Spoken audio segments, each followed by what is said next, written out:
In a forgotten corner of the world, beyond the reach of maps, lies the town of Black Hollow. It's a place abandoned by time, where the wind speaks in hushed tones, and the trees, they whisper ancient stories.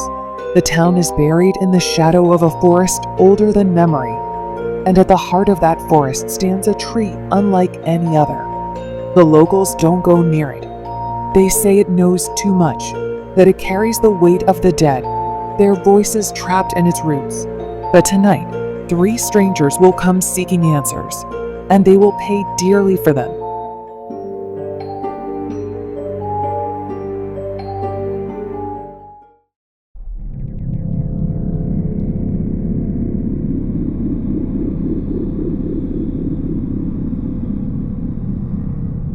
It was Emma's idea, really. She had come to Black Hollow searching for something to kickstart her failing journalism career. After months of writing clickbait and fluff pieces, she was desperate for a real story, something gripping, something people couldn't ignore. She had heard rumors about the town, ghost stories, strange disappearances, legends about a tree that supposedly whispered the secrets of those who dared approach it. It was all nonsense, of course, but nonsense sold. And Black Hollow seemed like the perfect place to dig up something dark and sinister. She wasn't the only one drawn to the town. Sam had been chasing legends like this for years. A cryptozoologist by trade, he traveled across the country chasing the impossible. Bigfoot, the Jersey Devil, skinwalkers. His research had led him here, to this little town on the edge of the unknown. The stories about Black Hollow, about the ancient tree that stood in its forest, had piqued his curiosity, and he had nothing to lose after all.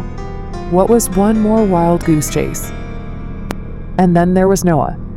No one knew why he was there, least of all him. A wanderer, drifting from place to place, never staying long enough to form attachments.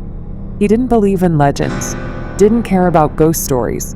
He'd been looking for something else, peace, maybe, or some kind of atonement for the mistakes he carried.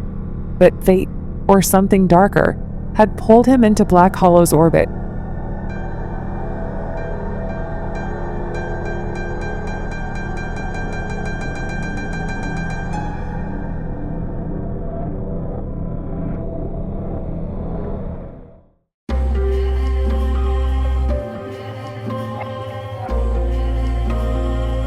They met at the town's only inn, the Hollowed Hearth, a dilapidated old place that seemed to sag under the weight of its history.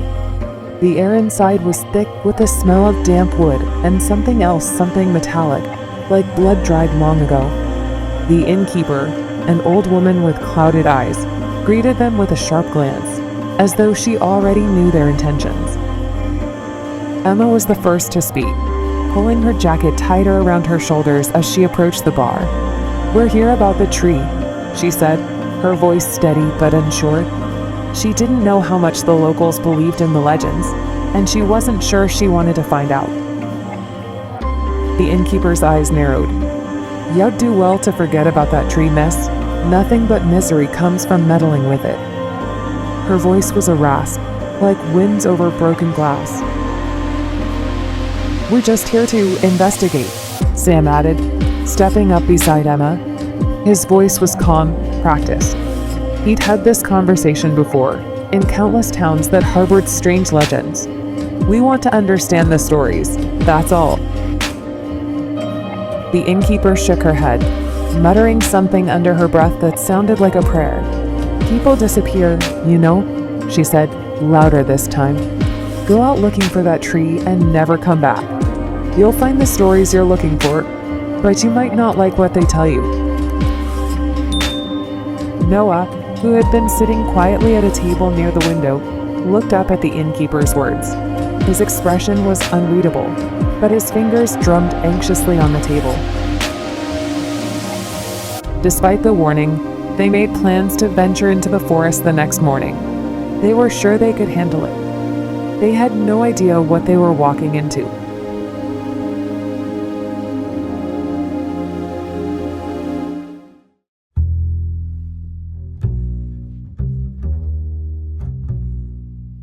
The next day, The air was thick with mist as they set out toward the forest. The trees loomed like silent sentinels, their branches twisted and gnarled. Emma had a notebook in hand, ready to record anything that could be useful for her article. Sam carried a camera, though he doubted he'd capture anything more than fog and shadows. Noah walked a few steps behind, his hands in his pockets, his gaze distant. They followed a narrow path that wound deeper into the woods, the underbrush growing denser with every step. The sound of birds faded away, replaced by the eerie silence that only old, undisturbed places hold.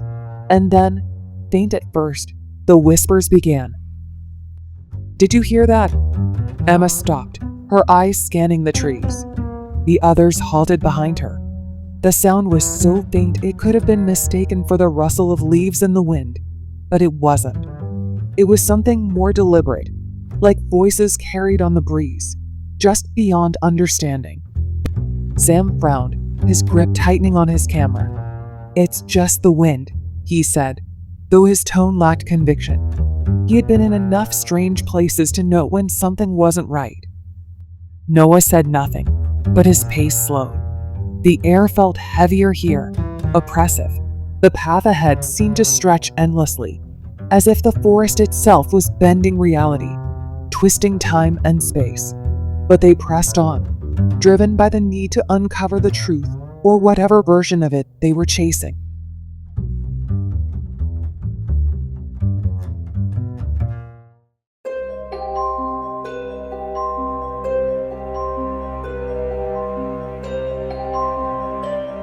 After what felt like hours, they reached the clearing, and there it was, the tree.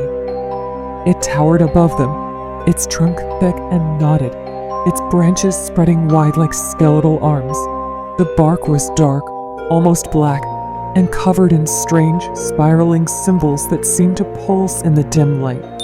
The ground around it was barren, as though nothing dared to grow too close.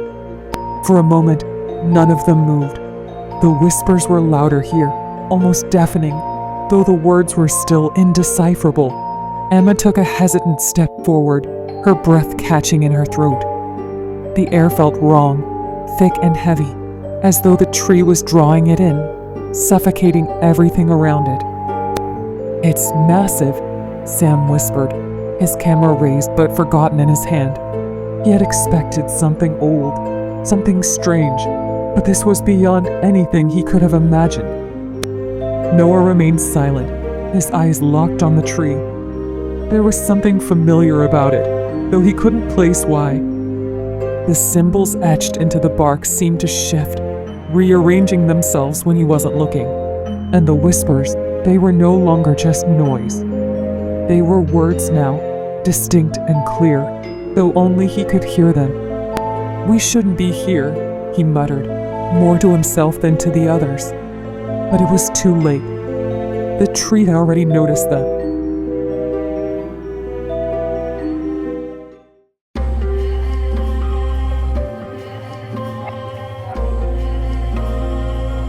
Emma stepped closer, her hand outstretched as if to touch the bark.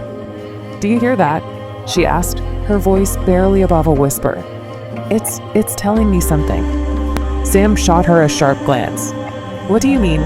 Telling you what?" His voice wavered with the slightest hint of fear, though he tried to mask it with skepticism. But Emma didn't respond. Her fingers brushed the bark, and the moment she made contact, her eyes widened in horror. The world around her seemed to warp, the forest spinning, the sky darkening. She heard voices, thousands of voices screaming, whispering, pleading. Stories of those who had come before, people who had stood in her exact spot, all of them lost to the tree's endless hunger for secrets.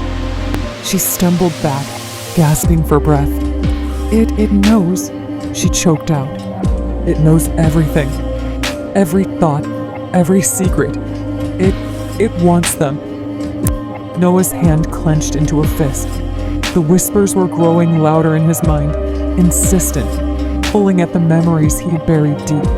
"We need to leave," he said, his voice firm, though fear flickered in his eyes. But the tree wouldn't let them go so easily.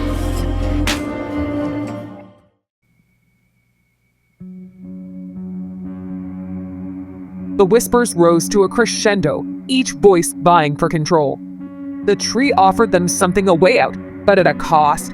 To Emma, it offered the story of a lifetime. To Sam, it offered proof of the impossible creatures he had spent his life hunting. To Noah, it promised redemption, the chance to make amends for the guilt that haunted him.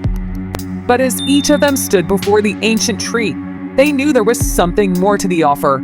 It wasn't just a gift. It was a trap, a snare set by the tree to feed on their deepest desires and fears.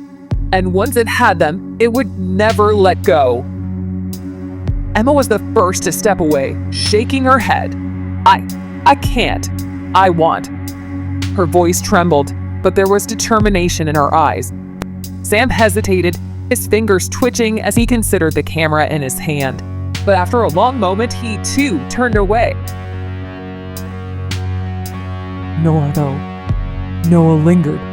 The tree had whispered his name, had promised him something he had never thought possible, and for a moment, he considered taking it. But in the end, he turned away, his heart heavy with regret.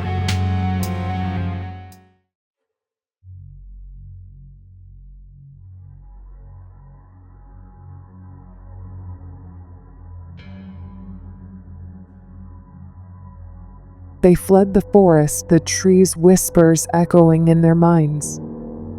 Even as they reached the edge of the town, they could still hear its soft but persistent, a reminder of what they had left behind and what had followed them. None of them spoke of it again. Emma left Black Hollow the next day, abandoning her story. Sam returned to his search for creatures that might not even exist. Noah, however, stayed. Something about the tree had rooted itself deep in his soul, and though he had walked away, he knew it wasn't over. The tree had whispered his name, and it wasn't finished with him yet.